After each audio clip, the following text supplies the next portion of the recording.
Live on 5 News and streaming on 5 Plus, this is a weather impact alert. Well, thank you so much for joining us for your 5 News at noon on this weather impact alert day. Take a look at this. We want to jump right in on this fiery crash and the resulting traffic congestion on Interstate 49 in Springdale. So the crash happened just north of Sunset Avenue, impacted all southbound lanes. The Springdale Fire Department says thankfully no injuries were reported in that crash. So we sent 5 News reporter Kayla Davis out to the scene. And Kayla, we're so glad that no one was hurt in the crash, but what else can you tell us? Is there any new information? Tiffany, like you said, we're right in between exits 722 and 73 in the Sam's Furniture parking lot in Springdale. And as you can see, they have contained the fire. There's no more fire, there's no more smoke, but you can clearly see where that Walmart truck directly made that head-on collision with this Metro trailer. We've got Springdale EMS and fire out here, and they've been actively containing the situation ever since. We've also got ASP that says that they're actively investigating this wreck. Like you said, thankfully there are no reported injuries, and there was one car that was also involved in the wreck, but like I said, no one was injured and everyone made it out safely.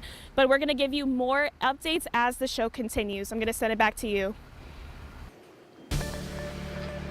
All right, overall, we're seeing some improvement as we continue throughout the afternoon. We're seeing actually a lot more sunshine than originally we thought we would see. Still seeing lots of areas with some partly cloudy skies here and there. But as long as we continue to get that sun angle on that snow on the roadways, that's only going to help RDOT crews continue to fight that battle of getting those roadways cleared by that morning commute for tomorrow. A lot of businesses closed, a lot of schools closed for today.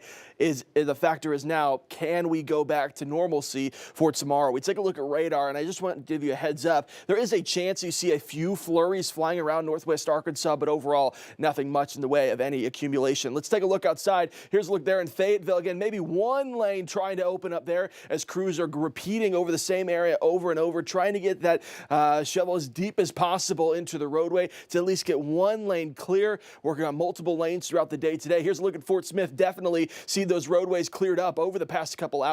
Sun angle, temperatures not helping us out very much. But again, across the river valley, we didn't have much in the way of any heavy snowfall accumulation in the first place. Here's another look there in Fayetteville. Again, trying to see those roadways starting to pick up just a bit. But this is the square, so again, not a very highly trafficked place in the first place. Crews aren't really working it that much, so still seeing some of those, some of that snow there on the roadways. Here's a look at those road conditions across northwest Arkansas and the river valley. The only real changes that we've seen so far is some of those blue lines highlighting the snow-covered roads have changed now over to some slush in the river valley because most of it's melting, and they're trying to get it cleared up as fast as possible. Still, in northwest Arkansas, a lot of those roadways being highlighted from RDOT as snow-covered still. Again, I think a majority of our major highways and interstates have at least one good lane open. The issue now is how cold it is outside, how cold it's going to be for tomorrow as well. Wind chill values anywhere between -3 there in Huntsville, 3 in Fayetteville, 4 in Van Buren,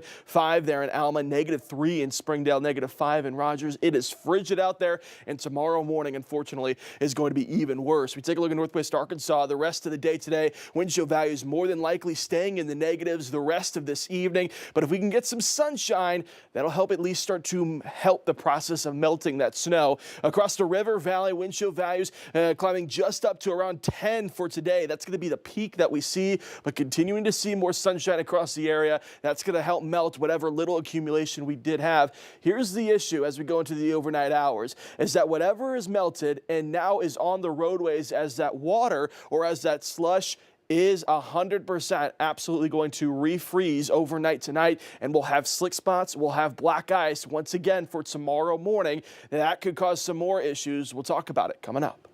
All right, thanks for that, Stephen. Let's go ahead and take another look at that iDrive Arkansas map, where this is from the Arkansas Department of Transportation. This is what they're reporting across the state. So it's important when you're looking at this to know what those colored lines mean. So snow is blue, snow-covered roads. Icy conditions are purple, and then the pink ones, those are ice patches. So if you're heading out, just be extra cautious. This is a really good resource to look at. And remember that icy roads can be especially dangerous, so give yourself plenty of time, take it slow, and please stay safe. Well, crews across the area, they've been working around the clock to clear the road roads, including in Washington County. 5 News reporter Morgan Wrigley joins us live from Johnson now with the latest. Hey Tiffany, well right now Washington County road crews are out in full force and they're plowing and treating roads as fast as conditions let them. Even though they're making progress, they are still asking everyone to stay off the roads for your safety and so that they can have the space they need to work. Now, county road crews are rotating in 12-hour shifts. A new team took over around 6 this morning, picking up right where the overnight crews left off. Though roads will likely continue to improve as the day goes on, County Judge Patrick Deakins warns drivers not to let their guard down just yet as they'll refreeze overnight. And he says the type of snow we got can make roads seem safer than they really are. Viewers will see last storm was a very wet, heavy snow. What that meant was that the traction was very poor from the start. A lot of people couldn't get started.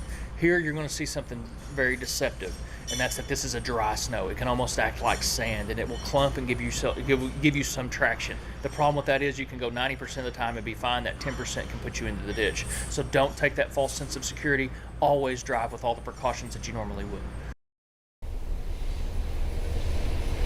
Now, you heard him say if you do have to get out, just take every precaution and drive slowly and carefully. And these crews are going to be out all throughout the rest of the day and through the night. They'll have another shift change at 6 p.m. today. Live in Johnson, covering news where you live, Morgan Wrigley, 5 News. Thanks for that, Morgan. Great work today. Well, let's go ahead and take a live look out in Ozark, where it's such a beautiful sight there. It might be a little deceiving because the roads still are slick out there. You can't see that there. But this is a look at what it's looking like this afternoon. And we want to hear from 5 News reporter Lauren Spencer. She's been monitoring the River Valley conditions for us. Here on Rogers Avenue, it's straight slush on these roads. Here in Fort Smith, it took a minute for us to see some accumulation yesterday of snow, ice, and sleet, and now it's impacting travel. The Sebastian County Sheriff's Office says this morning they had calls coming in of vehicles in ditches or accidents and comparing the roads to an ice rink. We do know all county and Fort Smith roads were pre-treated before the weather moved through. They say they're hoping that was enough to make things not get too slick or refreeze tonight. County leaders say they're now looking out for those overpasses and bridges. Those are their areas of high concern. Might I mention that it is pretty cold out here as well. That's coming from someone that's wearing multiple layers. So if you do have plans to get outside today, make sure to bundle up. In Fort Smith, covering news where you live, Lauren Spencer, 5 News.